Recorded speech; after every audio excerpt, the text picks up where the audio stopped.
Good morning to all the students of class 5th. Today in English, I am going to teach you lesson number 1 from your book. The name of the lesson is Christopher. Okay, so in this lesson, we are going to read about a noble person और the person who was very religious. एक ऐसे इंसान के बारे में बात करेंगे हम, ऐसे इंसान के बारे में पढ़ेंगे जो बहुत ज़्यादा रिलीजियस मतलब बहुत ज़्यादा धार्मिक था और वो बहुत एक अच्छा व्यक्ति था. Okay, so here we go. There have been many good and godly persons in the world. Here you will read the story of one such noble person. आपने देखा होगा कि दुनिया में बहुत सारे अच्छे लोग होते हैं, बहुत ज़्यादा धार्मिक लोग होते हैं, तो इस स्टोरी में भी आप ऐसे ही एक महान इंसान के बारे में पढ़ेंगे.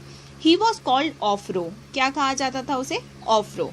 He was a man of giant size and strength. वो एक बहुत बड़ा मतलब according to his size he was very giant, he was very big. Okay, और उसमें स्ट्रेंथ भी बहुत ज़्यादा थी. He was kind and good to all. He was always helping others in one way और द अदर. वो बहुत अच्छा था, वो सबके साथ बहुत अच्छे से रहता था, वो हर किसी की हेल्प करता था. वन डे, एक दिन, Ofro was sitting on the bank of the river. Ofro जो था वो कहाँ बैठा हुआ था? Bank of the river means नदी के किनारे बैठा हुआ था. It was a wide and deep river. और वो जो नदी थी वो बहुत ज़्यादा चौड़ी और बहुत ज़्यादा गहरी थी. Ofro saw an old man standing on the bank. Ofro ने देखा कि वो जो नदी के किनारे एक बूढ़ा आदमी खड़ा हुआ है. The old man was looking over the river. He looked very sad. जो बूढ़ा आदमी था वो नदी की तरफ देख रहा था और वो बहुत दुखी लग रहा था. Ofro went up to him and said. Ofro उसके पास गया और पूछा, can I help you sir? क्या मैं आपकी मदद कर सकता हूँ? The man looked at Ofro and said. तो जो बूढ़ा आदमी था वो ऑफ्रो की तरफ देखता है, क्या बोलता है? I want to go across the river but the water is very deep. मैं उस नदी के उस पार जाना चाहता हूँ लेकिन ये जो नदी है बहुत गहरी और जो पानी है वो बहुत ज़्यादा गहरा है. The current is very strong and I don't know how to swim. The current means जो इसका बहाव जो है, नदी का जो फ्लो है वो बहुत ज़्यादा तेज़ है और मुझे नहीं पता कि मैं कैसे स्विम करूँ, मुझे स्विमिंग नहीं आती है. ओह, इज़ दैट ऑल? ऑफ्रो बोलता है, बस इतना सा? I will take you across the river. I am tall and strong and the water is not too deep for me. I can walk through it easily. Come and sit on my shoulders. तो ऑफ्रो बोलता है, बस इतना सा? चलो मैं आपको नदी के उस पार लेकर चलूँगा बिकॉज मैं तो बहुत लंबा हूँ और बहुत स्ट्रांग हूँ और ये नदी मेरे लिए तो ज़्यादा डीप नहीं है. आइए, आप आराम से आइए और मेरे कंधों पर बैठ जाइए. Ofro bent down on his knees and the old man climbed on the Ofro's big and broad shoulders. Then Ofro stepped into the water. ऑफ्रो थोड़ा सा नीचे बैंड होके बैठता है अपने घुटनों पर और वो जो बूढ़ा आदमी है वो कहाँ चढ़ जाता है? ऑफ्रो के कंधों पर चढ़कर बैठ जाता है. और ऑफ्रो फिर क्या करता है? ऑफ्रो स्टेप करता है किसके अंदर पैर रखता है? नदी के अंदर पैर रखता है. Don't be afraid said Ofro very kindly. Ofro बहुत अच्छे से बहुत प्यार से बोलता है, डरिए मत, घबराइए मत. Hold on to my head and soon we will be on the other side. आप कुछ मत करिए, आप बस मेरा सिर को अच्छे से पकड़ के रखिए, ठीक है, और हम बहुत जल्द उस पार चले जाएंगे. With firm steps Ofro walked across the river. Firm मतलब बहुत धीरे धीरे ध्यान पूर्वक वो अपने पैर अपने कदम उस नदी में रखता है और नदी पार करवा देता है. Soon they reached the other bank. वो नदी के दूसरे किनारे पर पहुंच जाते हैं. ऑफ्रो set the old man safely on the ground. ऑफ्रो उस बूढ़े आदमी को बहुत ध्यान से ग्राउंड पर, जमीन पर उतार देता है. May God bless you, said the old man and went his way. जो बूढ़ा आदमी होता है वो क्या बोलता है? भगवान तुम्हारा भला करे, और वो चीज़ बोलकर वो वहाँ से चला जाता है अपने रास्ते. Now ऑफ्रो turned and waded back to the other bank. ऑफ्रो मुड़ता है और waded मतलब बहुत एफर्ट्स के साथ वापस उस पानी से गुजरते हुए बैंक की दूसरी तरफ जाता है, नदी के दूसरे किनारे जाता है. He looked at the river and said to himself. और नदी की तरफ देखता है और अपने आप को क्या कहता है? I will build a hut here on the river bank and live in it. मैं यहाँ पर एक झोपड़ी बनाऊंगा और यहीं पर रहूंगा. Thus I can help people who want to cross the river. क्यों रहूँगा? ताकि मैं यहाँ पर रहकर उन लोगों की मदद कर सकूँ जो नदी को क्रॉस करना चाहते हैं, नदी से उस पार जाना चाहते हैं, ठीक है.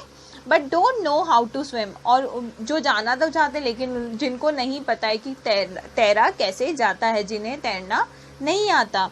I am tall and strong and can carry them on my shoulders. मैं लंबा हूँ और चौड़ा हूँ और बहुत स्ट्रॉन्ग भी हूँ, बहुत ताकतवर भी हूँ, तो मैं उन्हें अपने शोल्डर्स पर उठा सकता हूँ. Does I help them cross the river, ताकि मैं उनकी हेल्प कर सकूँ नदी को पार करने के लिए.